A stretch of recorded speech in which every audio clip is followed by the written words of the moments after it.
Hello everyone, welcome DP class. कैसे हो आप सब? उम्मीद है बेटा सब लोग बहुत अच्छे होंगे, पढ़ाई वगैरह भी बहुत अच्छे से कर रहे होंगे। तो प्यारे बच्चों, हम लोग पढ़ रहे हैं एक बहुत ही अच्छा टॉपिक जिसका नाम है डीएनए एज जेनेटिक मटेरियल। इस टॉपिक में हम लोग ये पढ़ते हैं कि ये कैसे प्रूफ हुआ कि डीएनए ही जेनेटिक मटेरियल है। ठीक है, डीएनए को जेनेटिक मटेरियल प्रूव करने के लिए कुछ एक्सपेरिमेंट्स हुए होंगे। तो हमको अपने इस चैप्टर में 3 एक्सपेरिमेंट्स पढ़ने थे। कौन कौन से? एक पढ़ना था हमको ट्रांसफॉर्मिंग प्रिंसिपल एक्सपेरिमेंट जो ग्रिफिथ ने किया था, फिर एवरी मैक्लिओड एंड मैकॉर्टी एक्सपेरिमेंट, फिर ब्लेंडिंग एक्सपेरिमेंट। ठीक है, तो शुरू के 2 एक्सपेरिमेंट्स हमने ऑलरेडी पढ़ रखे हैं। देखिए हमने क्या सीखा है अभी तक हमने सीखा है कि 1928 में एक ग्रिफिथ सर ने एक्सपेरिमेंट किया जिसको कहा गया ट्रांसफॉर्मिंग प्रिंसिपल एक्सपेरिमेंट, जिससे ये पता चला कि कुछ केमिकल्स ऐसे होते हैं जो आर स्ट्रेन को एस स्ट्रेन में चेंज कर सकते हैं। ठीक है, फिर एवरी मैक्लिओड एंड मैकॉर्टी ने 1933 से लेकर 1944 के बीच एक्सपेरिमेंट्स के थ्रू ये प्रूव किया कि जो ट्रांसफॉर्मिंग प्रिंसिपल था वो एक्चुअली क्या था, डीएनए था। ग्रिफिथ ने आपको ये नहीं बताया कि वो ट्रांसफॉर्मिंग प्रिंसिपल क्या था। उन्होंने कहा कि हाँ, एक केमिकल होता है जिसको हम ट्रांसफॉर्मिंग प्रिंसिपल कह सकते हैं, वो क्या करता है, आर स्ट्रेन को एस स्ट्रेन में बदल देता है। एवरी मैक्लिओड एंड मैकॉर्टी के एक्सपेरिमेंट से ये क्लियर हुआ कि वो ट्रांसफॉर्मिंग प्रिंसिपल यानी वो केमिकल क्या था, डीएनए था। अब डीएनए ही जेनेटिक मटेरियल है, इस बात को प्रूव करने के लिए 1952 में एक बहुत ही ज़बरदस्त एक्सपेरिमेंट आया, किसका, हर्शे एंड चेज का। ठीक है, इस एक्सपेरिमेंट के थ्रू एकदम क्लियर हो गया, एकदम माउथ शटिंग एक्सपेरिमेंट था, यानी सबका मुंह बंद करने वाला एक्सपेरिमेंट था, जिससे ये क्लियर हो गया बेटा कि डीएनए ही क्या है, एक जेनेटिक मटेरियल है। डीएनए ही वो मटेरियल है जिसमें जेनेटिक इन्फॉर्मेशन स्टोर होती हैं और जनरेशन बाय जनरेशन वो आगे बढ़ती हैं। ठीक है, तो आज क्लास में हम लोग बात करने वाले हैं बेटा किसके बारे में, हम लोग बात करने वाले हैं हर्शे एंड चेज के एक्सपेरिमेंट के बारे में। ठीक है, तो आप लोग भी हेडिंग लगाएंगे हर्शे एंड चेज एक्सपेरिमेंट। ठीक है, तो आप लोग हेडिंग लगाइए बेटा Hershey and chase experiment.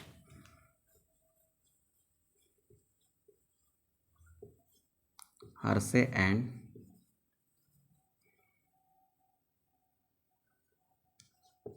Chase experiment.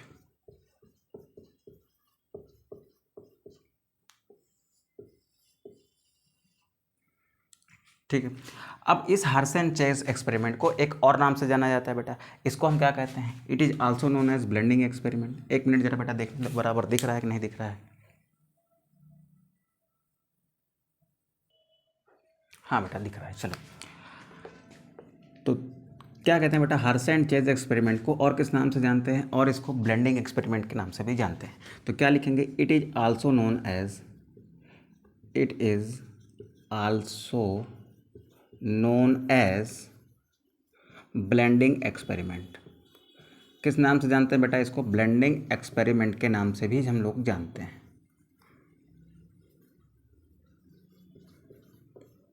ठीक है, कब आया था सर ये एक्सपेरिमेंट? ये एक्सपेरिमेंट आया था बेटा 1952 में।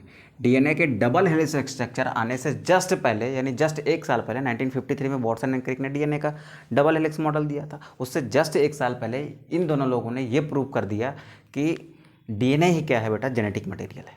ठीक है, कैसे प्रूव किया अभी देखते हैं। तो इनके एक्सपेरिमेंट को और किस नाम से जानते हैं बेटा, ब्लेंडिंग एक्सपेरिमेंट के नाम से। अब इन्होंने अपने एक्सपेरिमेंट में एक वायरस यूज़ किया जिसका नाम था बेटा बैक्टीरियोफाज। क्या नाम था बेटा, बैक्टीरियोफाज वायरस। इन्होंने क्या किया बेटा, अपने एक्सपेरिमेंट में एक वायरस यूज़ किया जिसका नाम था बैक्टीरियोफाज वायरस। अब ये बैक्टीरियोफाज वायरस क्या होते हैं? ऐसे वायरस जो बैक्टीरिया के सेल को इन्फेक्ट करते हैं और उसको डिस्ट्रॉय करते हैं, वो वायरस क्या कहलाते हैं, बैक्टीरियोफाज वायरस कहलाते हैं। क्या है बेटा बैक्टीरियोफाज वायरस? ऐसे वायरस जो बैक्टीरिया के सेल को इन्फेक्ट करेंगे और बैक्टीरिया के सेल को इन्फेक्ट करने के बाद डिस्ट्रॉय कर देंगे, उन्हें हम किस नाम से जानेंगे, उन्हें हम बैक्टीरियोफाज वायरस कहते हैं। ठीक है, तो what is bacteriophage virus? Virus which infect bacterial cell,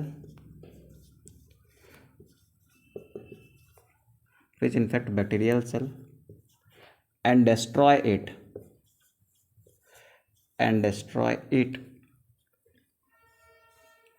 are called bacteriophage virus, virus. ठीक है बेटा, यहाँ तक बात क्लियर है बेटा? अगर यहाँ तक बात क्लियर है तो फिर हम आगे बढ़ते हैं। ठीक है, बैक्टीरियोफाज वायरस एक ऐसे वायरस थे जो बैक्टीरिया के सेल को इन्फेक्ट करते थे और इन्फेक्ट करने के बाद उसको क्या करते थे, डिस्ट्रॉय कर देते थे। बेटा इस एक्सपेरिमेंट को समझने से पहले हमें इस बैक्टीरियोफेज वायरस की बैक्टीरिया पर जो इन्फेक्टियस साइकिल चलती है ना, उसको समझना होगा कि ये वायरस बैक्टीरिया को किस तरीके से इन्फेक्ट करता है, उसको जब हम समझ पाएंगे ना, तब हम जाके इस एक्सपेरिमेंट को अच्छे से समझ पाएंगे। ठीक है, तो थोड़ा सा लेंदी टॉपिक है, थोड़ा सा समय लगा के पढ़ लेते हैं, हमको पढ़ना ही तो है, अच्छे से सीखना है, तो कायदे से सीख लेते हैं, क्या दिक्कत है। हाँ चलो स्टार्ट करते हैं बेटा। बैक्टीरियोफेज वायरस की जो इन्फेक्टियस साइकिल है ना, इन्फेक्शियस साइकिल जो है उसको हम किस नाम से जानते हैं बेटा, उसको हम नाम दे देते हैं लिटिक साइकिल का। ठीक, क्या नाम देते हैं बेटा, लिटिक साइकिल का। अब लिटिक साइकिल में क्या क्या चीज़ें घटित होती हैं वो समझते हैं। बैक्टीरियोफेज वायरस कैसा दिखता है बेटा, अब वायरस है तो इसमें दो ही चीज़ें होंगी, एक होगा इसमें प्रोटीन पार्ट और एक होगा बेटा इसका क्या, जेनेटिक मटेरियल। क्या होगा, इसका जेनेटिक मटेरियल होगा। तो बेटा देख, इसका जो जेनेटिक मटेरियल है ना, बैक्टीरियोफेज वायरस का जो जेनेटिक मटेरियल है ना, उस जेनेटिक मटेरियल का नाम डीएनए है। तो इसके पास जो जेनेटिक मटेरियल है ना वो क्या है, डीएनए। अब इसका स्ट्रक्चर कैसे है, देखो इधर, ये हो गया आपका एक वायरस का प्रोटीन कोट, ये हो गए इसके टेल फाइबर्स। ठीक, ये जो पार्ट आपको दिख रहा है, अभी तक जितना पार्ट आपको दिख रहा है ना ये ब्लैक कलर का, ये सारा का सारा कौन सा पार्ट है बेटा, ये प्रोटीन पार्ट है। कैसा पार्ट है ये ब्लैक कलर वाला सारा पार्ट क्या है, ये आपका प्रोटीन पार्ट है। वायरस में दो ही चीज़ दिखेंगी बेटा, आपको प्रोटीन दिखेगी और आपको क्या दिखेगा, जेनेटिक मटेरियल। अब इसका जो जेनेटिक मटेरियल है ना वो क्या है बेटा, डीएनए है। इसका जो जेनेटिक मटेरियल है ना उसको ऐसे मान लिया मैंने, क्या है वो, डीएनए है। ठीक है, क्या है ये हो गया इसका डीएनए और ये हो गई इसकी प्रोटीन कोट। क्या हो गई, ये प्रोटीन कोट हो गई, ये डीएनए हो गया, ये प्रोटीन कोट हो गई। ये इस वायरस की स्ट्रक्चर है। ठीक है, अब इसकी इन्फेक्शियस साइकिल देखते हैं कि ये वायरस इस बैक्टीरिया को कैसे किल करता है। ठीक है, अब बैक्टीरिया कौन सा इस्तेमाल करते हैं हम लोग, चलो बैक्टीरिया हमने ले लिया बेटा कौन सा, ई कोलाई। बैक्टीरिया कौन सा लिया, ई कोलाई। चलो देखो क्या होता है इन्फेक्शियस साइकिल में, सबसे पहले क्या होता है, देखो सबसे पहले क्या होगा बेटा, सबसे पहले होगा attachment of virus on bacterial cell. सबसे पहले क्या होता है, attachment of virus on bacterial cell. सबसे पहले क्या करता है बेटा, वायरस अटैच करता है बैक्टीरियल सेल पर। कैसे अटैच करता है, सपोज करो ये क्या है, एक बैक्टीरिया की सेल है। ठीक है, ये बैक्टीरियल डीएनए है। ठीक, चलो बैक्टीरियल डीएनए को थोड़ा सा अलग कलर से बना लेते हैं। ये मान लिया क्या है, बैक्टीरियल डीएनए। ठीक, इसको हमें नाम दे दिया ये बैक्टीरियल डीएनए। ठीक है, पहला काम क्या किया, अटैचमेंट करेगा। अटैचमेंट करने का मतलब है कि वायरस यहाँ पर आएगा, ऐसे ऐसे आएगा बेटा, आके क्या होगा, इस पर अटैच कर जाएगा। ठीक है, यहाँ पर कुछ रिसेप्टर्स प्रोटीन होती हैं जिसके थ्रू क्या करता है, यहाँ पर अटैच हो जाता है। अटैच करने के बाद क्या करेगा, अटैच करने, पहली बात तो अटैच हो गया, चलो अपने डीएनए के साथ क्या हुआ, ये अटैच हो गया। इसका डीएनए भी बना देते हैं हम लोग ये। ठीक, अब यहाँ पर अटैच होने के बाद क्या करेगा, transfer of genetic material. Virus क्या करेगा, अपना जेनेटिक मटेरियल ट्रांसफ़र करता है किस पर, बैक्टीरियल सेल के अंदर, यानी क्या करा देगा बेटा, इन्फेक्शन करेगा। इन्फेक्शन होने का मतलब है कि वायरस का जेनेटिक मटेरियल बैक्टीरियल सेल के अंदर आ रहा है, इसी को हम क्या कहते हैं, इन्फेक्शन। ठीक है, तो क्या लिखेंगे बेटा, transfer of genetic material. Second काम क्या करेगा बेटा, ट्रांसफ़र ऑफ जेनेटिक मटेरियल करेगा, ट्रांसफ़र ऑफ जेनेटिक मटेरियल, जिसको आप कहते हैं बेटा क्या, इन्फेक्शन। ठीक है, ट्रांसफ़र करेगा अपना जेनेटिक मटेरियल। कैसे ट्रांसफ़र करेगा, इसी के थ्रू, ये जो आपको इसकी दिख रही है ना, यहाँ पर ये सीथ दिख रही है, इसी के थ्रू क्या करेगा, इसको ऐसे ट्रांसफ़र कर देगा कहाँ पर, इस बैक्टीरियल सेल के अंदर। अब क्या होगा बेटा, अब होगा ये कि वायरस का डीएनए पहुँच जाएगा कहाँ पर, बैक्टीरिया की सेल के अंदर। वायरस का डीएनए कहाँ पहुँच जाएगा, बैक्टीरिया की सेल के अंदर पहुँच जाएगा। अंदर पहुँचने के बाद क्या होगा वो अभी देखते हैं। फिलहाल अभी के लिए आप क्या देखेंगे, अभी के लिए हम देखेंगे ये हो गया बैक्टीरियल सेल का डीएनए, और इसमें क्या ट्रांसफ़र हुआ है बेटा, एक मिनट रुकना जरा। ठीक है, इसमें क्या ट्रांसफ़र हुआ है, इसमें ट्रांसफ़र हो गया है ये वायरस का डीएनए। ठीक, और यहाँ पर देखो वायरस का डीएनए यहाँ पर आ गया और इसकी जो प्रोटीन कोट रहती है, ये प्रोटीन वाला पार्ट जो है ना, ये ऐसे ही बेटा सेल के बाहर रह जाता है। इस बात को आप ध्यान रखेंगे कि ये कहाँ रह गया बेटा, ये बाहर ही रह गया, ठीक, अंदर नहीं आया। अंदर क्या आया, केवल वायरस का डीएनए आया। इसको मैं लिख देता हूँ वायरल डीएनए, ठीक है। ये क्या है बेटा, बैक्टीरियल डीएनए, ठीक। तो क्या होगा बेटा, वायरस का डीएनए पहुंच गया अब यहाँ पर। अब तीसरा बात क्या होगा बेटा, तीसरी बात ये होगा कि ये जो सेल है ना, बैक्टीरिया की सेल है, जब वायरस का डीएनए इसके अंदर आएगा ना, तो ये वायरस के डीएनए को अपना डीएनए समझ के इसकी क्या तैयार कर देगी, कॉपी तैयार कर देगी। तो बैक्टीरिया के सेल आए हुए वायरस के डीएनए को अपनी सेल का डीएनए समझ के इसकी क्या करने लग जाती है, कॉपी करने लग जाती है। अब कॉपी करने से क्या रिजल्ट मिलेगा, कॉपी करने से रिजल्ट ये आएगा कि बहुत सारे डीएनए तैयार हो जाएंगे, किसके, वायरल डीएनए की कॉपीज तैयार हो जाएंगी, ठीक है। तो अब क्या होगा बेटा, थर्ड स्टेप में क्या होगा बेटा, बैक्टीरियल सेल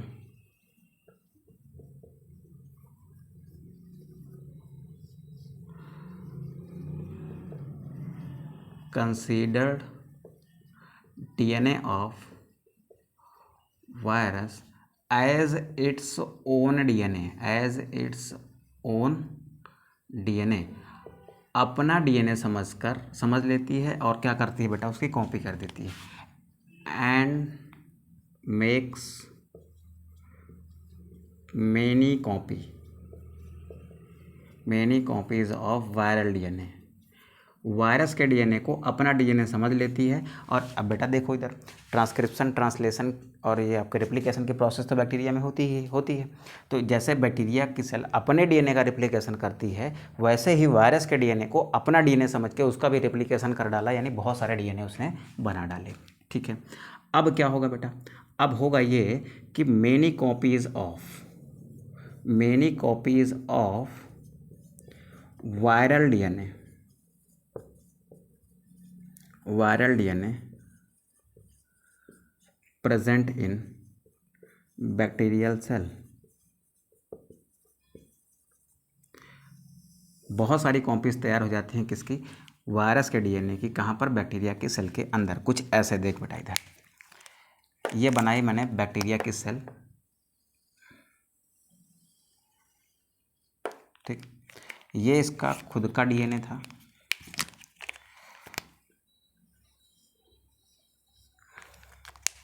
अब इस वायरस के डीएनए की बहुत सारी कॉपीज इसमें तैयार हो गई,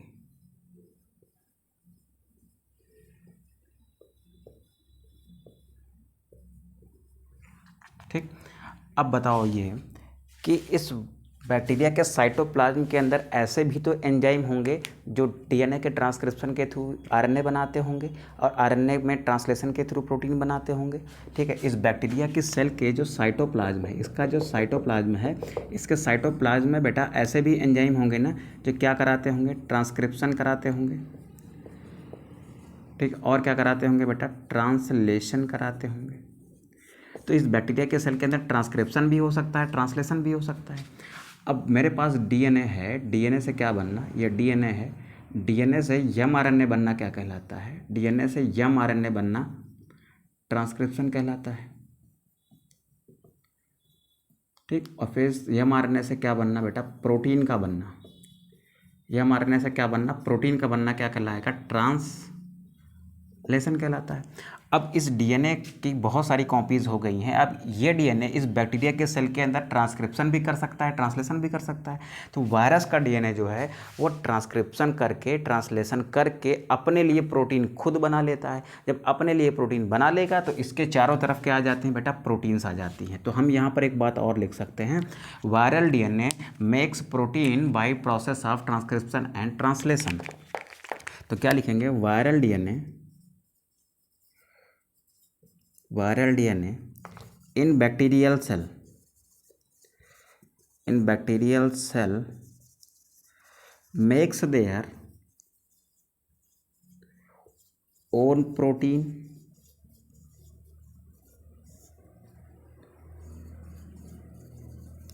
around their डीएनए, अपने डीएनए के चारों ओर अपनी प्रोटीन खुद बना लेते हैं by using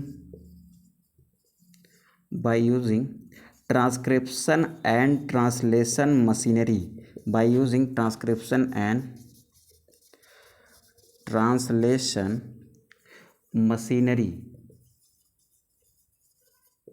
machinery of bacterial cell. एक मिनट बेटा मुझे देखने दो जरा, इधर बराबर दिख रहा है कि नहीं दिख रहा है यार, फिर हटा के अंदर लिखूँ मैं थोड़ा सा।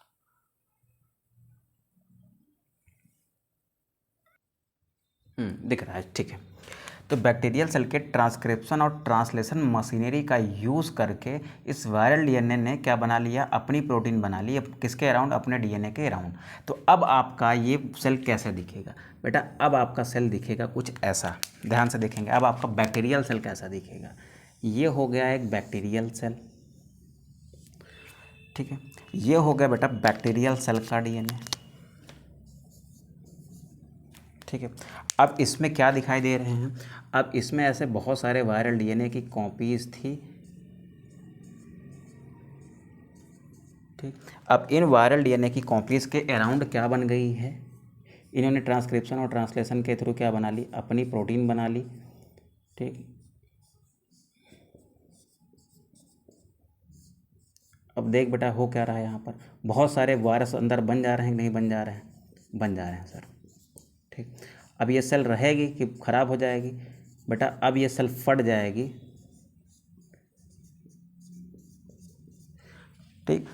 अब ये सेल देखो, इसके अंदर इतने सारे वायरस हो गए, तो अब रिजल्ट में क्या आएगा बेटा, so many viruses are present in bacterial cell. Now bacterial cell burst. Now bacterial cell burst मतलब फट जाती है, and viruses comes out, और ये क्या हो जाते हैं बेटा, बाहर आ जाते हैं। बैक्टीरियल सेल बस्ट हो जाती है और वायरस क्या होते हैं बेटा, बाहर आ जाते हैं। इस तरीके से देखो, वायरस ने अपना केवल डीएनए डाला था, लेकिन डीएनए डालने के बाद इस पूरे बैक्टीरिया के अंदर क्या तैयार करा दिया उसने, बहुत सारे वायरस तैयार करा के कहाँ निकाल दिया, उनको बाहर निकाल दिया, ठीक। तो ये वायरस देखो बेटा, ये सेल फट जाएगी। अच्छा, यहाँ पर मैं फटी हुई सेल बना देता हूँ ऐसे, यहाँ पर एक फटी हुई सेल बना लेते हैं ऐसे, इसको बेटा ऐसे रखना, ये अलग है, ठीक। अब यहाँ पर एक फटी हुई सेल बना देते हैं, किसकी, बैक्टीरिया की। बैक्टीरिया की क्या है, ये फटी हुई ऐसे सेल है। इससे क्या फ्री हो रहे हैं, इससे फ्री हो रहे हैं सर बहुत सारे वायरस। कौन से वायरस बेटा, बैक्टीरियोफाज वायरस,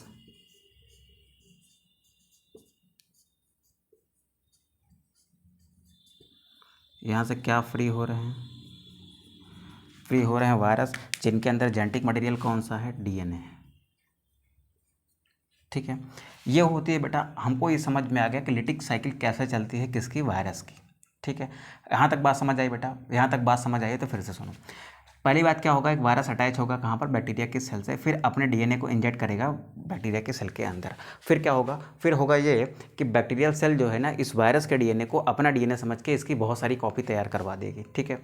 बहुत सारी कॉपी तैयार होने के बाद क्या होगा कि ये जो बहुत सारी कॉपीज़ है ना, किसके, डीएनए की, ये इस बैक्टीरिया के सेल की जो ट्रांसक्रिप्शन और ट्रांसलेशन मशीनरी है ना, उसका इस्तेमाल करके अपने अराउंड क्या बना लेगी, बहुत सारी प्रोटीन बना लेगी। अब प्रोटीन बन गई तो डीएनए तो आया ही था, प्रोटीन बन गई तो अब एक कंप्लीट वायरस तैयार हो गया कि नहीं हो गया। इसी तरीके का एक कंप्लीट वायरस इसके अंदर तैयार हो जाता है। अब कई सारी कॉपीज़ ऑफ डीएनए हैं तो कई सारे वायरस तैयार हो गए। अब कई सारे वायरस तैयार हो गए तो अब बहुत सारे वायरस अगर सेल के अंदर भर जाएंगे तो सेल क्या होगी बेटा, फट जाएगी। सेल क्या हुई बेटा, फट गई। फटने के बाद बहुत सारे वायरस क्या हुए, फ्री हुए। यानी वायरस का केवल डीएनए यहाँ पर गया था, उसने क्या किया, यहाँ पर बहुत सारे वायरस बनवा दिए। तो ये कौन सी साइकिल है, ये लिटिक साइकिल है। आपको ध्यान यही रखना है, ठीक है। तो अब हम ध्यान से देखेंगे बेटा कि इसमें जेनेटिक मटेरियल क्या था, कौन सी ऐसी चीज़ थी जो इस वायरस से इन वायरस में ट्रांसफ़र हुई, तो वो तो डीएनए थी, ठीक है। लेकिन ये प्रूव कैसे होगा, तो ये प्रूव करेंगे कौन बेटा, हर्षे एंड चेस, ठीक है। कैसे प्रूव करेंगे कि ये प्रोटीन जो है वो, क्योंकि मैंने कहा था ना कि एवरी मैकलियड और मैकॉल्टी से के एक्सपेरिमेंट से पहले जो जेनेटिक मटेरियल समझा जाता था ना, वो प्रोटीन को समझा जाता था। फिर उन्होंने कहा कि नहीं, जो ट्रांसफॉर्मिंग प्रिंसिपल होता है वो डीएनए होता है, तो थोड़ा सा लोगों में जागा कि नहीं, हो सकता है डीएनए जेनेटिक मटेरियल हो। लेकिन ये क्या था बेटा, ये एकदम अनइक्विवोकल जो है एक्सपेरिमेंट था, जिसने ये साफ कर दिया कि डीएनए ही क्या है, जेनेटिक मटेरियल है। अब कैसे, वो एक्सपेरिमेंट क्या था वो भी हम लोग समझते हैं। फिलहाल इस वायरस की जो इन्फेक्शियस साइकिल है ना, ये वायरस इन्फेक्शन कैसे करता है बैक्टीरिया में, वो आप समझ गए हैं, ठीक है।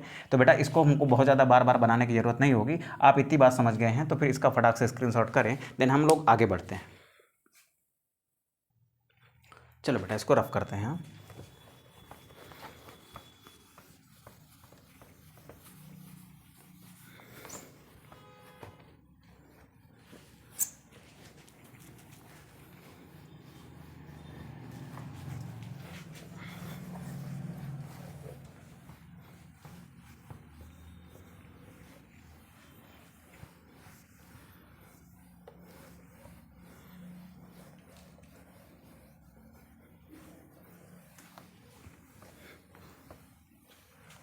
चलो देखो क्या किया गया, इन्होंने क्या किया बेटा, इन्होंने दो मीडियम तैयार किए।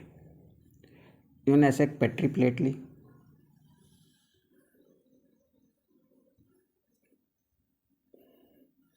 इन्होंने क्या किया बेटा, ऐसे दो पेट्री प्लेट लिया, एक यहाँ ले लेते हैं और एक यहाँ ले लेते हैं।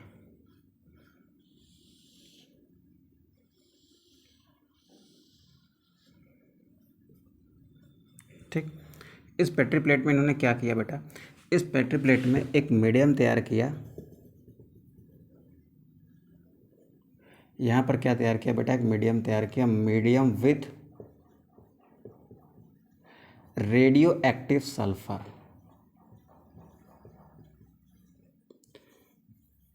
क्या लिया, रेडियो एक्टिव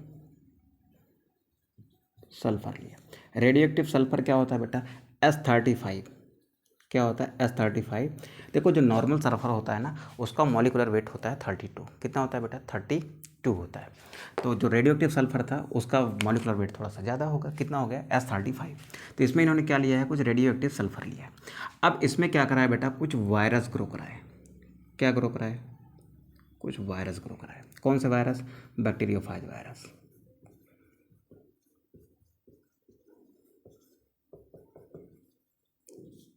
ठीक, अब देखो दो ही चीज़ थे, प्रोटीन था और डीएनए था। प्रोटीन था और डीएनए था, जिनमें ही फाइट चल रही थी कि कौन सा जेनेटिक मटेरियल है, प्रोटीन जेनेटिक मटेरियल है या डीएनए जेनेटिक मटेरियल है। ठीक है, तो यहाँ पर इस वाले पेट्री प्लेट में इन्होंने क्या लिया, रेडियो एक्टिव सल्फर लिया। अब बेटा सल्फर जो है वो किसका पार्ट हो सकता है, सल्फर जो एलिमेंट है वो किस में पाया जाएगा, डीएनए में पाया जाएगा कि प्रोटीन में पाया जाएगा। तो बेटा डीएनए में कोई सल्फर नहीं पाया जाता। ठीक है, डीएनए में पाया क्या जाता है, डीएनए में बहुत ही एक स्पेशल एलिमेंट होता है जिसको आप फास्फोरस कहते हो। ठीक है, तो सल्फर जो था वो इसमें तो नहीं था, बट सल्फर होता है प्रोटीन में। सर प्रोटीन में कहाँ होता है, बेटा देख प्रोटीन किसकी बनी होती है, अमीनो एसिड की बनी होती है। हाँ सर अमीनो एसिड की बनी होती है, लेकिन पूरे प्रोटीन जो है उसमें तरह तरह का अमीनो एसिड पाए जाते हैं। अब उन तरह तरह के अमीनो एसिड में क्या सारे अमीनो एसिड में सल्फर होता है, नहीं होता। कुछ अमीनो एसिड ऐसे होते हैं जिनमें, जिनकी साइड चेन में, ठीक है, साइड चेन मतलब वो आर वाली जो चेन होती है ना, जब कभी हम लोग अभी पढ़ेंगे बायोकेमिस्ट्री वगैरह तो उसमें हम लोग डिस्कस कर लेंगे कि क्या होती है साइड चेन, क्या होता है अमीनो एसिड। ठीक है, ज्यूटेराइन वगैरह ये सारी चीज़ें बाद में बात करेंगे बेटा। अभी फिलहाल हम ये समझते हैं कि अमीनो एसिड, क्या सारे अमीनो एसिड में सल्फर होता है, नहीं होता। तो सर कौन सा अमीनो एसिड है, तो दो अमीनो एसिड ऐसे होते हैं, सिस्टीन एंड मेथियोनिन। ठीक है, दो प्राइमरी अमीनो एसिड हैं जिनमें क्या मिलता है हमको, जिनमें हमको सल्फर मिलता है। तो ये जो बैक्टीरिया का वायरस है, बैक्टीरियोफेज वायरस है, ठीक है, इस वायरस की बेटा जो प्रोटीन होगी, क्या उसमें मेथियोनिन और सिस्टीन जैसे अमीनो एसिड हो सकते हैं, बिल्कुल हो सकते हैं। तो क्या उनके अंदर सल्फर होगा, हाँ बिल्कुल सल्फर होगा। तो जब इस वायरस को उसमें डाला जाएगा, किस मीडियम में, रेडियो एक्टिव सल्फर मीडियम में, तो वो उसकी जो सल्फर होती है ना, किसकी, इस वायरस की जो सल्फर होगी ना, वो रिप्लेस हो जाएगी किससे बेटा, रेडियो एक्टिव सल्फर से। तो यानी वायरस की, इस वायरस की जो प्रोटीन होगी ना, उसमें नॉर्मल सल्फर के बजाय क्या नज़र आएगी, रेडियो एक्टिव सल्फर नज़र आएगी। तो हम क्या लिखते हैं बेटा, इस वायरस की जो प्रोटीन होती है, इस प्रोटीन बनी होगी किसकी बेटा, अमीनो एसिड की। किसकी बनी होगी, अमीनो एसिड की। ठीक, और इस अमीनो एसिड में जो सिस्टीन और मेथियोनिन होंगे, cysteine and methionine are sulphur containing amino acid, sulphur containing amino acid. ठीक है।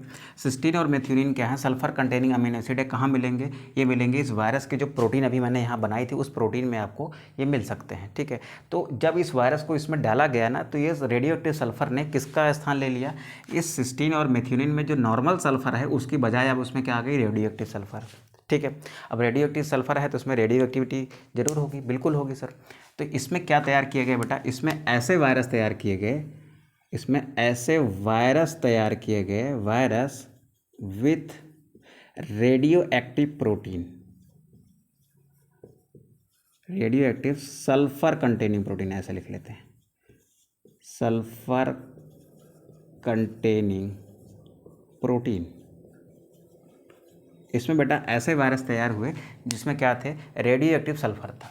अब आ जाओ इसमें, अब हम एक एलिमेंट इसमें लेते हैं बेटा फास्फोरस। कैसा फास्फोरस, रेडियो एक्टिव फास्फोरस। इस प्लेट में क्या लिया गया बेटा, इस प्लेट में एक माध्यम तैयार किया गया, उसको मैंने कहा कि मीडियम विथ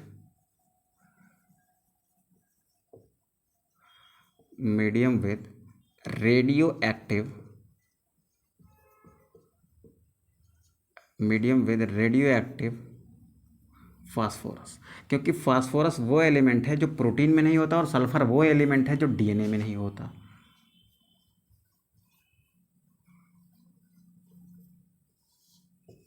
ठीक, सल्फर क्या है बेटा, सल्फर प्रेजेंट इन प्रोटीन, यहाँ पर लिख लेता हूँ, प्रेजेंट इन प्रोटीन,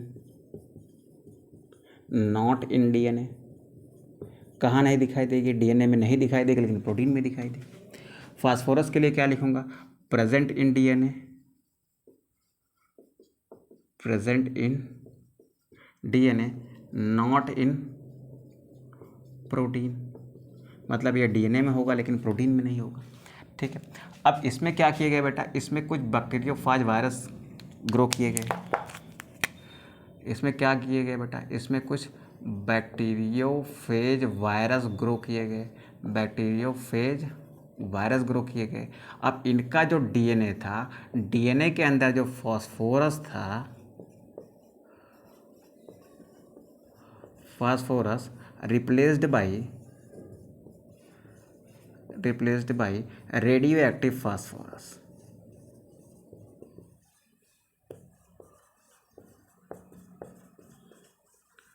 ठीक, और रेडियो एक्टिव फास्फोरस को कहा जाता है बेटा P32।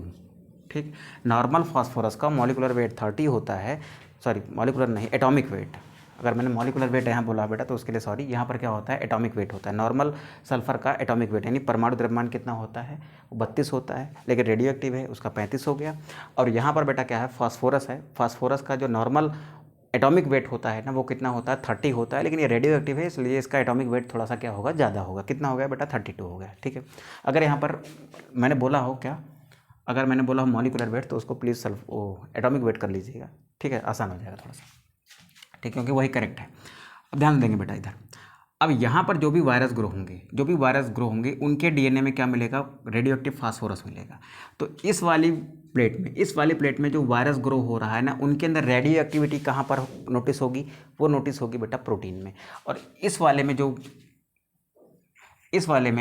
जो वायरस ग्रो हो रहा है ना, उसमें रेडियो एक्टिविटी कहाँ दिखेगी सर, डीएनए में। तो दो बातें हैं बेटा, फटाक से इसका इतने का स्क्रीनशॉट करो क्योंकि अभी ये बोर्ड भर जाएगा नीचे बेटा, स्पेस नहीं रहेगा क्योंकि कई सारे स्टेप्स लिखने हैं। तो अब इसका स्क्रीनशॉट कर लो, अब इसी के नीचे फिर मैं लिख दूंगा। ठीक है, तो फटाक से करेंगे बेटा इसके स्क्रीनशॉट। तो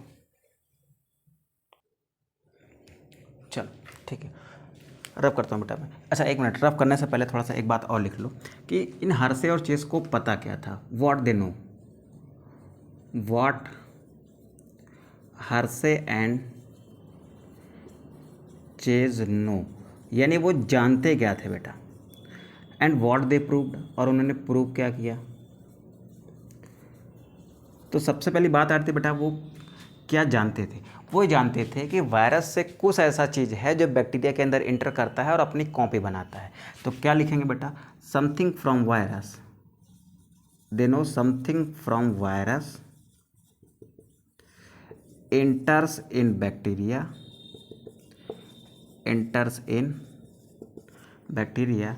and make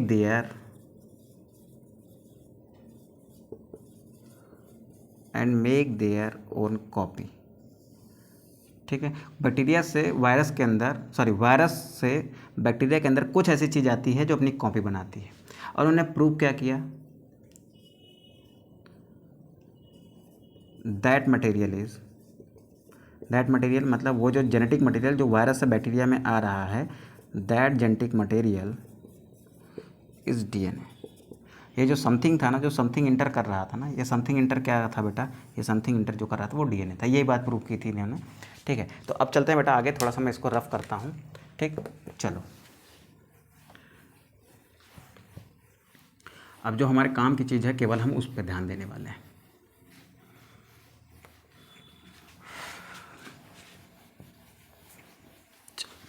ये चलो, अब देखो इसमें क्या थे, इसमें वायरस थे with radio active protein, with radio active protein, ठीक। हुआ क्या बेटा, यहाँ पर सबसे पहले क्या किया, जब इस वायरस को, इन वायरस को जो यहाँ पर ग्रो किए गए थे, इन वायरस को कहाँ डाला गया बेटा, इन वायरस को डाला गया आपके बैक्टीरियल सेल के ऊपर। ये क्या है सर, बैक्टीरियल सेल है, और ये क्या है, उसका डीएनए है, ठीक है। एक मिनट बेटा, हाँ, अब इसके ऊपर क्या डाला गया बेटा, इसके ऊपर डाला गया एक वायरस, ठीक। अब ये वायरस ऐसा है जिसके अंदर रेडियो एक्टिविटी है। चलो, रेडियो एक्टिव एलिमेंट को हम ग्रीन से दिखा देते हैं। रेडियो एक्टिविटी कहाँ पर है सर, प्रोटीन में है। इसका कुछ डीएनए होगा, हाँ डीएनए होगा। अब ये क्या हुआ बेटा, ये हुआ अटैचमेंट, ये क्या हुआ है, अटैचमेंट हुआ है। अटैचमेंट होने के बाद ये वायरस क्या करेगा, अपने डीएनए को इंजेक्ट कर देता है कहाँ पर, इस बैक्टीरियल सेल के अंदर, अभी हमने देखा था, ठीक है। तो इसने क्या किया, इसने अपने डीएनए को इंजेक्ट कर दिया कहाँ पर, इस बैक्टीरियल सेल के अंदर, ठीक। आ गया ये डीएनए, ठीक है। अब यहाँ पर क्या हुआ बेटा, यहाँ पर ये प्रोटीन पार्ट जिसमें रेडियो एक्टिविटी थी वो कहाँ रह गया बेटा, वो बाहर ही रह गया, ठीक है। ये प्रोटीन पार्ट जिसमें रेडियो एक्टिविटी थी वो कहाँ रह गया बेटा, बाहर रह गया। चलो, ठीक है। अब ये वायरस ने क्या किया होगा, इस वायरस ने अपने अंदर, यहाँ पर इस बैक्टीरिया सेल के अंदर आके अपनी बहुत सारी कॉपी तैयार की होगी,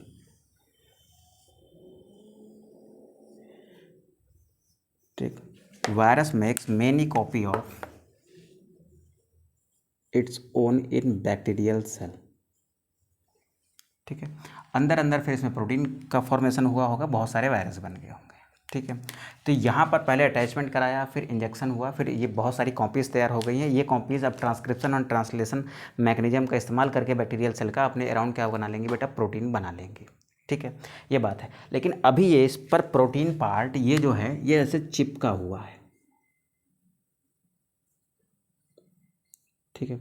हमें प्रूफ सिर्फ इतना करना है कि जो इस वायरस के अंदर गया है, सॉरी, जो इस बैक्टीरिया के अंदर, वायरस का जो पार्ट इस बैक्टीरिया के अंदर गया है ना, वही जेनेटिक मटेरियल है, लेकिन अभी इन्हें पता नहीं है कि कौन सा पार्ट गया है। अब वायरस के पास दो पार्ट थे, एक प्रोटीन पार्ट था, एक आपका डीएनए पार्ट था, लेकिन उनमें से इन्होंने एक पार्ट को रेडियो एक्टिव पार्ट बना रखा है। वो रेडियो एक्टिव पार्ट क्या है, प्रोटीन है।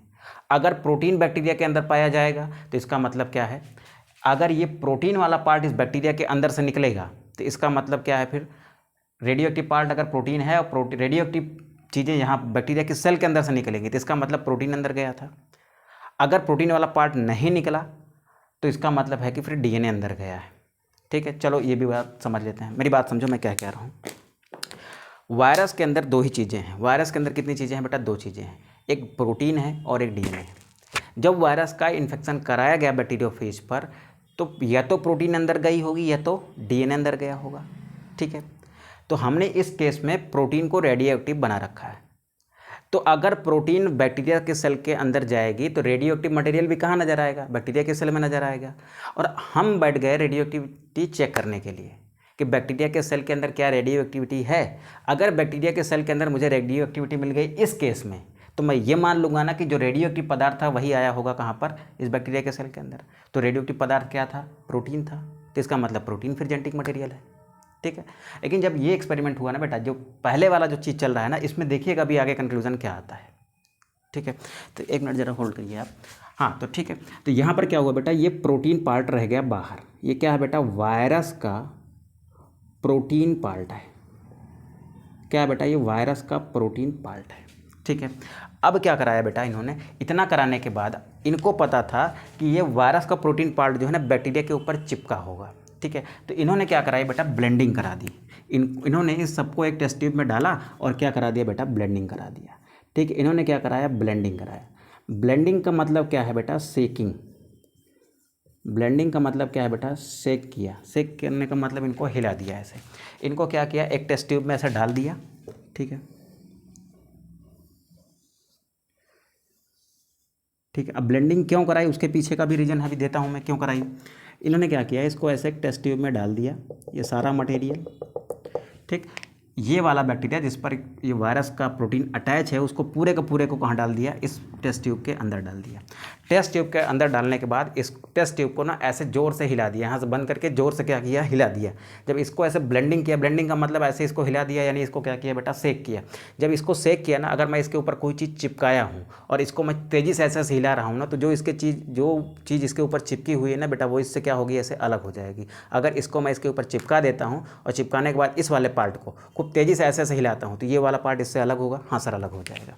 तो अब इस टेस्ट ट्यूब के अंदर क्या चीज़ हुआ बेटा, इस टेस्ट ट्यूब के अंदर प्रोटीन पार्ट क्या हुआ बेटा, प्रोटीन पार्ट ऑफ वायरस। थोड़ा सा बड़ा लिखता हूँ बेटा मैं। हुआ क्या बेटा, ये protein part of virus, protein part of virus separated from bacterial cell. Bacterial cell से क्या हुआ बेटा, वो अलग हो गया। प्रोटीन पार्ट जो था वो बैक्टीरियल सेल से क्या हुआ, यानी अलग हो गया। अब इस परख नली में दो ही चीज़ें हैं, बैक्टीरिया पार्ट अलग होगा, ये प्रोटीन पार्ट क्या हो गया, अलग हो गया। अभी तक दोनों चिपके थे, लेकिन सेकिंग करने से दोनों एक दूसरे से क्या हो गए, अलग हो गए। यानी यहाँ पर ऐसे बीच बीच में कहीं पर बैक्टीरिया के सेल होंगे और बीच बीच में कहीं पर ऐसे क्या होगा, प्रोटीन के पार्ट्स होंगे। किसके, वायरस के प्रोटीन के पार्ट होंगे। अब इस परख नली में दो ही चीज़ें हैं बेटा। इस परख नली में क्या चीज़ें हैं, दो चीज़ें हैं। कैसे हैं बेटा, मैं दिखाता हूँ इधर आपको। कहीं कहीं पर इसमें ये ब्लू कलर का क्या दिख रहा है, ऐसे प्रोटीन पार्ट दिख रहा होगा, और कहीं कहीं पर इसमें ऐसे ये ब्लैक कलर का क्या दिख रहा है, बैक्टीरिया वाला पार्ट दिख रहा है, जिसके अंदर क्या है बेटा, ये रेड कलर का वायरस का डीएनए है। ठीक, इतनी बात समझ आई बेटा आपको। इतनी बात समझ आई हो तो आगे बढ़ते हैं। फिर थर्ड बात क्या की बेटा, थर्ड इन्होंने किया बेटा, सेंट्रीफ्यूगेशन। क्या किया इन्होंने, सेंट्रीफ्यूगेशन। एक मिनट, इसको मैं थोड़ा सा ऊपर लिखता हूँ। ठीक है, इसके लिए तो मुझे अलग से चीज़ें बनानी पड़ेंगी। यहाँ पर क्या किया बेटा मैंने, थर्ड स्टेप में किया है यहाँ पर सेंट्रीफ्यूगेशन। ठीक, जब भी किसी चीज़ का सेंट्रीफ्यूगेशन करता हूँ, मेरे पास इसमें दो चीज़ें हैं। अब मैं आपसे पूछ रहा हूँ कि इस परख नली को मैं ये लिया, इस परख नली के अंदर क्या भरा है, सर प्रोटीन भरी है, और ये बैक्टीरिया की सेल होगी। ये वाला प्रोटीन पार्ट होगा और ये बैक्टीरिया की क्या होगी, सेल होगी। अब इसको बेटा जब मैं ऐसे सेक करूँगा, जब इसको मैं सेक करूँगा तो ये दोनों एक दूसरे से अलग हो जाएंगे। अब इसमें से हैवी वेट कौन सा है और लाइट वेट कौन सा है, आप बताइए सोच के। देखिए, हैवी वेट कौन सा होगा, जो बड़ा होगा भाई, इसमें बहुत सारे मॉलिक्यूल्स होंगे, उसका मॉलिक्यूलर वेट ज़्यादा होगा ना। ठीक है, इसमें बहुत सारे मॉलिक्यूल्स हैं, इसका वेट ज़्यादा होगा। इसमें कम मॉलिक्यूल्स हैं, इसका वेट थोड़ा कम होगा। तो प्रोटीन वाला पार्ट जो है वो हल्का पार्ट है, प्रोटीन पार्ट क्या होता है बेटा, लाइट पार्ट है। सेंट्रीफ्यूगेशन किया तो मुझे क्या पता चला कि ये जो इसमें प्रोटीन पार्ट है ना, हमें पहले से ही पता था कि प्रोटीन पार्ट क्या होता है। देखो, इन लोगों को इतना तो पता ही था भाई, बैक्टीरिया सेल ज़्यादा भारी होगी क्योंकि इसमें कई सारी चीज़ें हैं, ये हल्का पार्ट होगा। तो प्रोटीन पार्ट कैसा है बेटा, वो लाइट पार्ट है। इनको पहले से पता था कैसा पार्ट है, वो लाइट पार्ट है। और ये वाला जो पार्ट है ना, बैक्टीरिया की सेल वाला पार्ट है। ठीक, बैक्टीरियल की सेल का जो पार्ट है ना, वो क्या है बेटा, वो हैवी पार्ट है। ठीक है, क्या है बेटा, वो हैवी पार्ट है। ठीक, इतनी बात तो इनको पता थी। अब इन्होंने क्या किया बेटा, इसका सेंट्रीफ्यूगेशन किया, यानी किसी भी चीज़ को आप ऐसे ऐसे करके ज़ोर से हिला दीजिए, ऐसे ऐसे करके आप ज़ोर से हिला दीजिए उसको खूब कस के, तो जो भारी चीज़ होगा ना वो नीचे बैठेगा। देखो, इस परख नली को लिया मैंने, इसके अंदर ऐसे डाल के मैंने कुछ हिला दिया, इसका सेंट्रीफ्यूगेशन कर दिया, ठीक है, ऐसे ऐसे कर दूंगा बेटा मैं, तो इसमें इस परख नली के अंदर जो लाइट वेट होगा ना वो ऊपर आ जाएगा, और जो हैवी वेट होगा वो कहाँ बैठ जाएगा, नीचे बैठ जाएगा। लाइट वेट क्या कहाँ आ जाएगा, ऊपर आ जाएगा, हैवी वेट कहाँ आ जाएगा, नीचे आ जाएगा। तो सेंट्रीफ्यूगेशन के बाद क्या दिखा, सेंट्रीफ्यूगेशन के बाद इस टेस्ट ट्यूब में क्या दिखा, ये टेस्ट ट्यूब थी ऐसे, ठीक है, इसमें क्या किया गया बेटा, सेंट्रीफ्यूगेशन किया गया, इसमें क्या कर दिया गया, इसमें किया गया सेंट्रीफ्यूगेशन। क्या क्या चीज़ें थी, प्रोटीन भी था और बैक्टीरियल सेल पार्ट भी था। जब इसका सेंट्रीफ्यूगेशन किया गया तो यहाँ पर कुछ मटेरियल मिला, ठीक, मटेरियल दो ही था, एक बैक्टीरिया की सेल थी और एक प्रोटीन पार्ट था। तो प्रोटीन पार्ट लाइट होने के कारण हमें कहाँ मिला, ऊपर मिला, ठीक है, और बैक्टीरिया की सेल जो है वो कहाँ मिली, नीचे मिलेगी। तो जो लाइट पार्ट था, लाइट पार्ट मिला ऊपर, उसको हमने कहा सुपरनेटेंट। क्या कहा बेटा, सुपरनेटेंट, ठीक है, और जो नीचे पार्ट मिला ना बेटा उसको हमने कहा पिलेट। अब आप बताइए कि लाइट पार्ट में कौन सा इस पूरे सिस्टम का, यानी ये वायरस और बैक्टीरिया का कौन सा पार्ट है जो सुपरनेटेंट में होगा।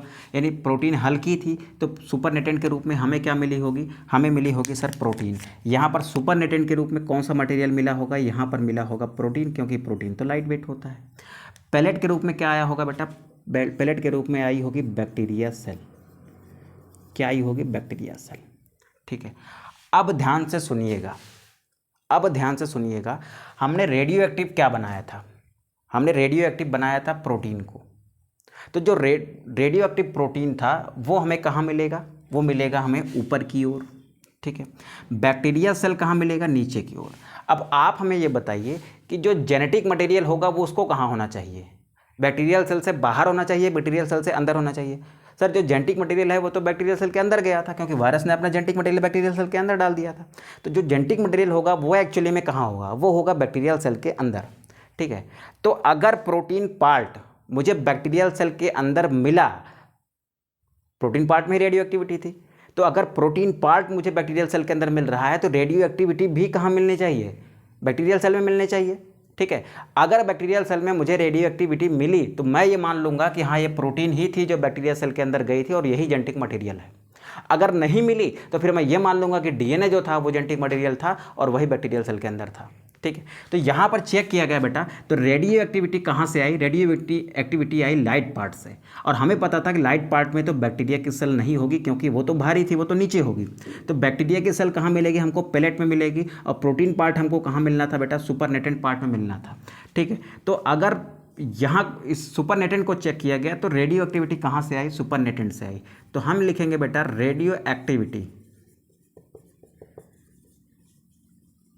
comes from supernatant.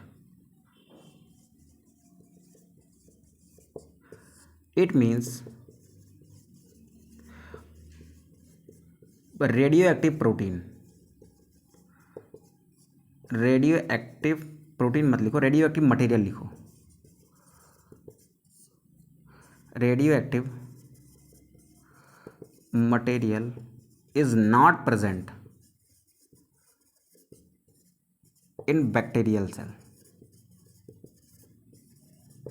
देख बेटा मैं यहाँ से एक बार फिर से रिवाइज कर रहा हूँ, आप बात को समझ लीजिएगा ध्यान से, मैं कहने की क्या कोशिश कर रहा हूँ। हर्शे और चेस को ये पता था कि इस वायरस का कोई एक पार्ट, चाहे वो डीएनए होगा चाहे वो प्रोटीन पार्ट होगा, वो कहाँ जाता है, बैक्टीरिया के अंदर जाता है और जेनेटिक मटेरियल का काम करता है। अब इनको ये फाइंड करना था कि डीएनए जो है वो जेनेटिक मटेरियल है कि प्रोटीन जेनेटिक मटेरियल है। तो सर डीएनए और प्रोटीन में जो पार्ट बैक्टीरिया सेल के अंदर जाएगा वही तो जेनेटिक मटेरियल होगा, ठीक है। तो इन्होंने क्या किया, पहले प्रोटीन को रेडियो एक्टिव बना के चेक किया, इस वायरस की प्रोटीन को रेडियो एक्टिव बनाया और इस वायरस का इन्फेक्शन कराया। तो प्रोटीन पार्ट बेटा एक्चुअल में क्या होता है, जो आज हमारी थीसिस कहती है कि वो प्रोटीन पार्ट बाहर रह जाता है, बैक्टीरिया फेज वायरस अपना डीएनए कहाँ डाल देता है, बैक्टीरिया के अंदर डाल देता है। तो ये डीएनए अपनी कॉपी तैयार करेगा, तो इस डीएनए की बहुत सारी कॉपी तैयार होगी सेल में, डीएनए ही जेनेटिक मटेरियल है। अब ये प्रोटीन कहाँ मिलेगी, बाहर ही मिलेगी, और इस प्रोटीन में क्या है, रेडियो एक्टिविटी है। अब प्रोटीन पार्ट उस बैक्टीरिया के सेल से चिपका हुआ था, इन दोनों को अलग करने के लिए हमने क्या किया, इसकी ब्लेंडिंग करा दिया, यानी सेकिंग करा दिया। ब्लेंडिंग के कारण क्या हुआ, प्रोटीन पार्ट जो होता है वायरस का वो बैक्टीरिया के सेल से अलग हो गया। ठीक है, अब आप मुझे बताइए कि वायरस का जो जेनेटिक मटेरियल होगा वो इस टाइम पर भी कहाँ होगा, बैक्टीरिया के सेल के अंदर होगा। हाँ सर है, ठीक है। अब फिर इसका कराया बेटा सेंट्रीफ्यूगेशन। सेंट्रीफ्यूगेशन वो प्रोसेस है ना जिसमें किसी सोल्यूशन की जो लाइट वेट चीज़ें होती हैं ना वो ऊपर आ जाती हैं और हैवी वेट चीज़ें नीचे चली जाती हैं। अब हर्शेस को इतना तो दिमाग था ही कि जो चीज़ बाहर रही होगी वायरस की वो तो हल्की रही होगी, बैक्टीरिया सेल भारी है। तो जब मैं इसका सेंट्रीफ्यूगेशन कराऊंगा तो जो नीचे मटेरियल मिला उसको पेलेट कह दिया, जो ऊपर मटेरियल मिला उसको क्या कह दिया, सुपरनेटेंट कह दिया। अब इस ब्लेंडिंग से क्या उनको पता चला होगा बेटा, ब्लेंडिंग से पता चला होगा कि ये दोनों अलग हो गए, और फिर यहाँ पर जब सेंट्रीफ्यूगेशन किया तो ये पता चला होगा ना कि लाइट पार्ट तो प्रोटीन रहा होगा, तो लाइट पार्ट ऊपर आ गया होगा। अब बैक्टीरियल सेल कहाँ होगी, नीचे होगी। तो जो बैक्टीरिया की सेल नीचे गई है उसमें वो मटेरियल तो जरूर रहा होगा जो वायरस ने बैक्टीरिया के सेल के अंदर डाला था। ठीक है, तो अगर वो मटेरियल प्रोटीन डाला था उसने तो प्रोटीन रेडियो एक्टिव थी, और इस बैक्टीरियल सेल के अंदर मुझे रेडियो एक्टिविटी मिलनी चाहिए थी, क्योंकि अगर वायरस ने अपना प्रोटीन डाला होता उस बैक्टीरिया के सेल के अंदर तो उस बैक्टीरिया के सेल के अंदर से क्या मिलनी चाहिए थी, प्रोटीन मिलनी चाहिए थी ना, यानी रेडियो एक्टिविटी मिलनी चाहिए थी, क्योंकि प्रोटीन तो रेडियो एक्टिविटी थी, रेडियो एक्टिव थी। ठीक है, लेकिन ऐसा हुआ नहीं। इनको क्या मिला बेटा, इनको सुपरनेटेंट से क्या मिला, इनको रेडियो एक्टिविटी मिली। यानी रेडियो एक्टिविटी कहाँ इनको देखने को मिली, सुपरनेटेंट में, और इनको पता था कि सुपरनेटेंट में तो वो पार्ट होगा ना जो बैक्टीरिया के सेल के बाहर होगा। तो सुपरनेटेंट में क्या मिला इनको, यानी प्रोटीन पार्ट में इनको क्या मिला, इनको मिला रेडियो एक्टिविटी। तो इसका मतलब इन्होंने ये कह दिया कि प्रोटीन जो है वो जो है जेनेटिक मटेरियल नहीं है। अगर वो होता जेनेटिक मटेरियल तो रेडियो एक्टिव प्रोटीन डाली थी वो मुझे कहाँ दिखती, बैक्टीरिया के सेल के अंदर दिखती। ठीक है, तो बात समझ आई बेटा। तो इस बैक्टीरिया के सेल के अंदर रेडियो एक्टिविटी नहीं दिखी, तो यहाँ पर क्या लिखेंगे बेटा, no radioactivity, no radioactivity, no radioactivity in bacterial cell. So it is cleared that protein is not genetic material, protein is not genetic material, protein genetic material नहीं है। ठीक है, अब फिर क्या किया बेटा, एक तो इन्होंने ये रिपीट कर दिया, आप इसका स्क्रीनशॉट करें, फिर हम लोग ये देखेंगे कि अगले स्टेप में क्या करेगा। अगले स्टेप में बेटा वो रेडियो एक्टिव डीएनए वाला वायरस इसमें डलवाएगा। अभी क्या डलवाए थे, इसने रेडियो एक्टिव प्रोटीन डलवाई थी, तो वो तो बैक्टीरिया के सेल में मिली नहीं। अगर रेडियो एक्टिव डीएनए वाला पार्ट डालूंगा मैं, और मुझे देखो मैंने क्या डाला, एक रेडियो एक्टिव डीएनए वाला वायरस डाल दिया। अगर मुझे बैक्टीरिया के सेल के अंदर से रेडियो एक्टिविटी मिल गई तो इसका मतलब कि उसमें क्या था, उसमें डीएनए था, और डीएनए ही वो जेनेटिक मटेरियल है जो आरएनए उसके वायरस द्वारा डाला गया होगा। तो इसका मतलब वायरस ही क्या है बेटा, वो जेनेटिक मटेरियल है, सॉरी वो डीएनए ही, वायरस का डीएनए ही क्या है बेटा, जेनेटिक मटेरियल है। ठीक है, चलो ये सारी बात बाद में करेंगे, फटाक से इसका स्क्रीनशॉट करें। यहाँ पर हमने एक चीज़ प्रूव कर दी कि इस वायरस में दो चीज़ें थी, डीएनए एंड प्रोटीन। तो प्रोटीन तो उसकी रेडियो एक्टिव प्रोटीन जो थी वो उसकी जेनेटिक मटेरियल नहीं है, ये बात क्लियर हो गई। तब एक ही चीज़ बचता है डीएनए, ये तो ऐसे मान लो या तो प्रूव कर दो। तो इन्होंने क्या किया, उसको प्रूव कर दिया। ठीक है, कैसे किया, वो यहाँ से किया था। ठीक है, आप इसको बेटा फटाक से स्क्रीनशॉट करें, फिर मैं इसको रफ करता हूँ। ठीक, चलो बेटा इस पर सारी चीज़ें रफ नहीं करूँगा मैं, कुछ चीज़ें रफ करूँगा, उसको देखेंगे बाद में। एक तो पहली बात तो ये रफ कर देता हूँ मैं। ठीक, ऐसे, चलो इसको रहने देता हूँ। इसमें क्या करता हूँ, इस वायरस को रफ कर देता हूँ, क्योंकि ये वायरस प्रोटीन वाला वायरस है। कैसी प्रोटीन वाला, रेडियो एक्टिव प्रोटीन वाला। ठीक है, अब क्या करता हूँ मैं, अब बनाता हूँ मैं ये वाला वायरस। इस वायरस की क्या खास बात थी, इस वायरस की बेटा एक प्रोटीन थी। प्रोटीन के अंदर क्या था सर, इसके अंदर डीएनए था। ठीक, इसके अंदर क्या था, डीएनए था, और उस डीएनए के अंदर क्या थी, रेडियो एक्टिविटी थी। यानी ये जो ग्रीन कलर का पार्ट जिसको मैं रेडियो एक्टिविटी कह रहा हूँ, रेडियो एक्टिविटी किसके कारण थी, फास्फोरस के कारण। डीएनए के आपने न्यूक्लियोटाइड में आपने पढ़ा है कि उसमें फॉस्फेट ग्रुप होता है जिसमें फास्फोरस होता है। तो वो कैसा फास्फोरस था, रेडियो एक्टिव था। यानी रेडियो एक्टिविटी कहाँ थी, डीएनए में। इस वायरस का ध्यान से देखें बेटा, ये क्या है बेटा, ये P32 फास्फोरस वाला क्या है, वायरस है। इसका अटैक कराया यहाँ पर, तो इस वायरस को सेम एज इट इज़ यहाँ बनाते हैं बेटा। कहाँ बनाते हैं, यहाँ पर। ये कैसा वायरस है भैया? ये ऐसा वायरस है जिसमें डीएनए कैसा है, रेडियो एक्टिविटी वाला है। ठीक है, इसका ये था डीएनए, क्या थी इसकी बेटा, इसके अंदर थी ये रेडियो एक्टिविटी। ठीक है, ग्रीन कलर का पार्ट क्या दिखा रहा है, रेडियो एक्टिव डीएनए दिखा रहा है। तो ये क्या है बेटा, ये रेडियो एक्टिव डीएनए वाला वायरस है। ठीक है, अब ये इन्फेक्शन करेगा बेटा तो इसका डीएनए कहाँ आएगा, इसका डीएनए आ गया इस बैक्टीरिया के सेल के अंदर। ठीक है, चलो आ गया ऐसे। अब इस बैक्टीरिया के सेल के अंदर रेडियो एक्टिविटी देखने को मिलेगी, हाँ सर मिलेगी। ठीक है, फास्फोरस कैसा है बेटा, फास्फोरस कैसा है, रेडियो एक्टिव है। अब ये अपनी बहुत सारी कॉपीज़ बना लेगा और प्रोटीन पार्ट को ये कहाँ छोड़ दिया होगा, अब प्रोटीन पार्ट को ये ऐसे ही सर बाहर छोड़ दिया होगा। ठीक है, ये क्या है बेटा, प्रोटीन पार्ट है।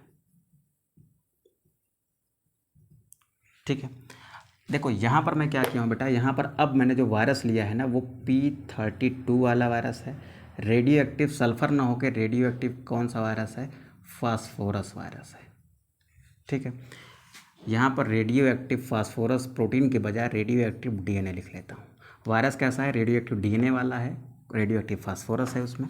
ठीक है, अब प्रोटीन जिसमें फास्फोरस नहीं है वो बाहर रह गई और जिसमें रेडियो एक्टिव फास्फोरस है वो कहाँ आ गया बेटा, वो डीएनए इस बैक्टीरिया के सेल के अंदर आ गया और अपनी कॉपी उसने बना डाली। ठीक है, अब देखो क्या हुआ होगा, अब इसकी भी ब्लेंडिंग की गई। जब इसकी ब्लेंडिंग की गई होगी तो ये प्रोटीन पार्ट जो है इस बैक्टीरिया के सेल से क्या होगा, अलग हो गया होगा। प्रोटीन पार्ट जो इसके ऊपर से चिपका हुआ था इस बैक्टीरिया के सेल के अंदर ऊपर ऐसे, वो क्या हुआ होगा, इससे अलग हो गया। ठीक है, अब मेरी बात समझो मैं कहना क्या चाह रहा हूँ।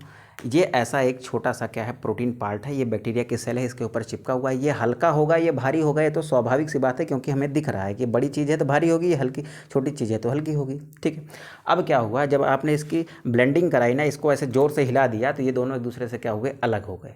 अलग होके कहाँ रहेंगे बेटा, परख नली में ही रहेंगे। परख नली में कहाँ पर रहेंगे, अंदर रहेंगे। और अंदर में क्या है बेटा, बैक्टीरिया की सेल है और ये क्या है बेटा, प्रोटीन पार्ट है। ये ब्लू कलर का यहाँ पर क्या हो गया, प्रोटीन पार्ट हो गया। ठीक, और ये वाला पार्ट को मैंने क्या कह दिया, इस पार्ट को मैंने कह दिया ये क्या है बेटा, बैक्टीरिया की सेल है। ये क्या है बेटा, बैक्टीरियल सेल है। अब इसका कराया गया सेंट्रीफ्यूगेशन और हर्शे और चेस को ये पता था कि सेंट्रीफ्यूगेशन में जो लाइट चीज़ होती है ना वो ऊपर आ जाती है और उसको हम सुपरनेटेंट कहते हैं। ठीक है, और जो हैवी चीज़ होती है वो नीचे बैठ जाती है, उसको हम क्या कहते हैं, पेलेट कहते हैं। तो इतना तो पता ही था कि प्रोटीन पार्ट ये जो अलग हुआ है वो हल्का रहा होगा। ठीक है, वायरस का जो पार्ट अलग हुआ है ना अभी इसके बैक्टीरिया के ऊपर से, वो क्या होगा, हल्का होगा, तो मुझे सुपरनेटेंट पे मिलेगा, यहाँ मिलेगा। ठीक है, इस पार्ट को क्या नाम दिया गया था बेटा, इसको कहा गया था सुपरनेटेंट। इसको क्या कहा गया, सुपरनेटेंट कहा गया। इसको क्या कहा गया बेटा, इसको पिलेट कहा गया। ठीक है, तो इसको ये पता था कि जो हैवी पार्ट होगा वो पिलेट में मिलेगा, सेंट्रीफ्यूगेशन करने के बाद जो इन दोनों में जो हैवी होगा वो पिलेट मिलेगा। तो हैवी क्या था बेटा, हैवी थी बैक्टीरिया की सेल। तो बैक्टीरियल सेल कहाँ मिलती, पिलेट में मिलती। अब प्रोटीन कहाँ मिलता, प्रोटीन मिलता हमें सुपरनेटेंट में। अगर अब रेडियो एक्टिविटी हमने कहाँ डाली थी, रेडियो एक्टिविटी डीएनए में डाली थी। अगर मुझे रेडियो एक्टिविटी सुपरनेटेंट में दिखी तब तो फिर मैं कुछ और समझूंगा, लेकिन अगर रेडियो एक्टिविटी मुझे इस बैक्टीरियल सेल में मिली, क्योंकि हमें पता है कि इस टाइम पर जो रेडियो एक्टिव पदार्थ है ना वो क्या है, वो डीएनए है। प्रोटीन को मैंने डाल के देख लिया था, प्रोटीन तो रेडियो एक्टिविटी हमको पहले वाले केस में रेडियो एक्टिविटी बैक्टीरिया के सेल से नहीं मिली। इससे क्या मतलब निकला कि वायरस का वो पार्ट जिसमें रेडियो एक्टिविटी थी वो उसमें बैक्टीरिया सेल में नहीं गया था। लेकिन यहाँ पर हमने क्या किया, वायरस में एक दूसरे पार्ट यानी डीएनए को रेडियो एक्टिव बनाया। अब अगर मुझे रेडियो एक्टिविटी बैक्टीरिया के सेल के अंदर से मिल जाती है तो मैं क्या समझूंगा कि वायरस का वो रेडियो एक्टिव पार्ट जिसको डीएनए हमने बनाया है, आपका रेडियो एक्टिव डीएनए, वो कहाँ गया है, बैक्टीरिया के सेल के अंदर गया है। तो इस पिलेट को चेक किया गया तो रेडियो एक्टिविटी यहाँ से मिली। तो now radio activity comes from pellet. क्यों, because of presence of radio active DNA in bacterial cell. Bacterial cell के अंदर अब मुझे डीएनए मिल गया। ठीक है, तो पहले केस में अगर रेडियो एक्टिव पदार्थ जो है प्रोटीन था, अगर वो जेनेटिक मटेरियल होता वो मुझे बैक्टीरियल सेल में मिलता, वहाँ नहीं मिला। दूसरे केस में मैंने डीएनए को जेनेटिक मटेरियल बना के देखा तो वो मुझे बैक्टीरियल सेल में मिल गया। तो इससे क्लियर हो गया कि डीएनए ही क्या है बेटा, जेनेटिक मटेरियल है, क्योंकि जो जेनेटिक मटेरियल होगा वही तो जाएगा ना सेल के अंदर। प्रोटीन जेनेटिक मटेरियल नहीं था इसलिए बैक्टीरियल के सेल के अंदर नहीं गया। अब डीएनए जेनेटिक मटेरियल था इसलिए वो बैक्टीरिया के सेल के अंदर गया। और फिर जब मैंने रेडियो एक्टिविटी चेक की तो रेडियो एक्टिविटी कहाँ मिली मुझे, पेलेट में मिली। इसका मतलब साफ सा ये सिद्ध हुआ कि रेडियो एक्टिव पदार्थ जो डीएनए था वही क्या है, आपका जेनेटिक मटेरियल है, क्योंकि वही वायरस से कहाँ आया था, बैक्टीरिया के सेल के अंदर आया था। उसने अपनी कई सारी कॉपीज़ बना के कुछ नए वायरस तैयार कर दिए थे। ठीक है, आप इसका स्क्रीनशॉट करेंगे बेटा, फिर हम लोग आगे बढ़ते हैं। यहाँ से क्या प्रूव हुआ, यहाँ से ये प्रूव हुआ कि that DNA is genetic material, DNA is genetic material.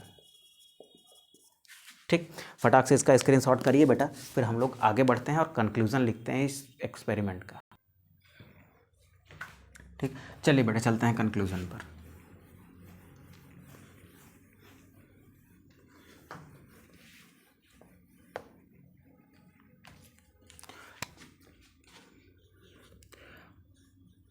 Conclusion पर जब बात करेंगे तो हम लोग क्या लिखेंगे, हम लोग लिखेंगे एक बहुत ही इंपॉर्टेंट बात, हम लोग लिखेंगे when radio active DNA containing virus attack on bacterial cell, when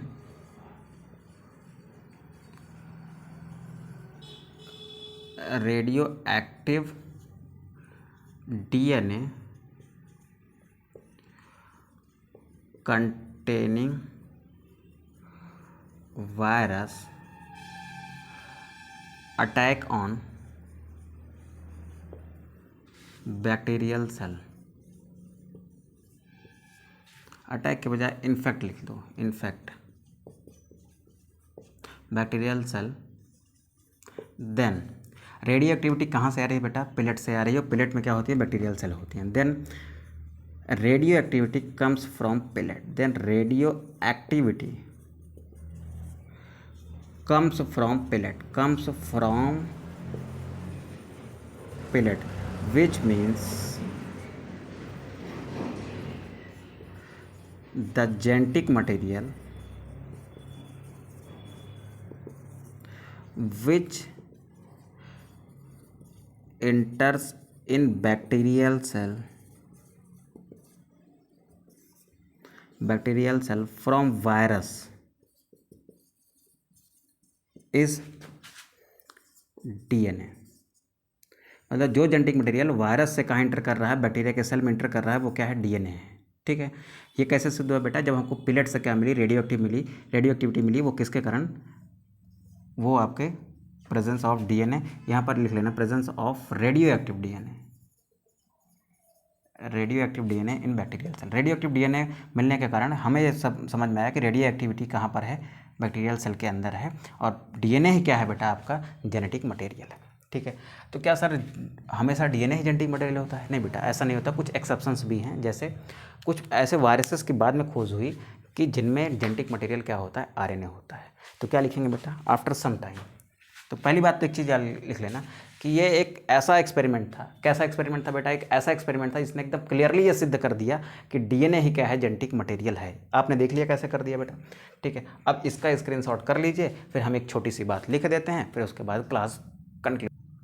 चलो अब यहाँ पर कुछ बातें हैं, फटाक से लिख देते हैं, 2 मिनट की बात और रह गई है, उसके बाद फिर क्लास हो जाएगी ओवर। मिलते हैं नए क्लास में एक अच्छे टॉपिक के साथ।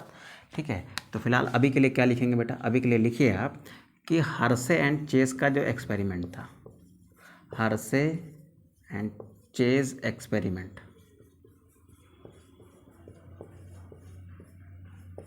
क्या था बेटा, ये unequivocal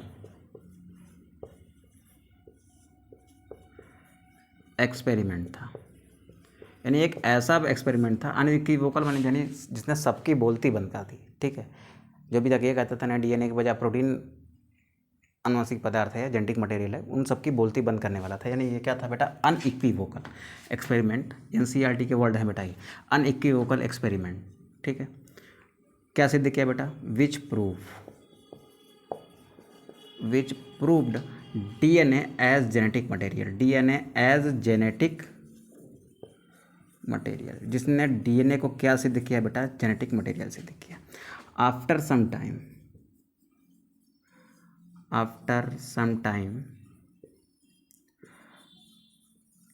some viruses are discovered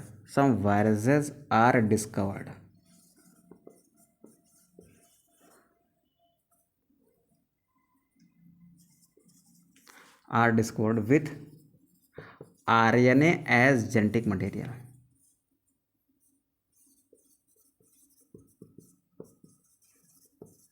कुछ ऐसे वायरसेस की खोज हुई जिनमें आरएनए क्या था, जेनेटिक मटेरियल था। फॉर एग्जांपल टीएमवी वायरस, जिसको आप टोबैको मोज़ेक वायरस कहते हो, टीएमवी विथ सिंगल स्ट्रैंड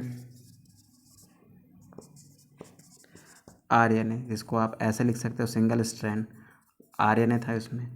और एक था बेटा क्यूबी बैक्टीरियोफाज।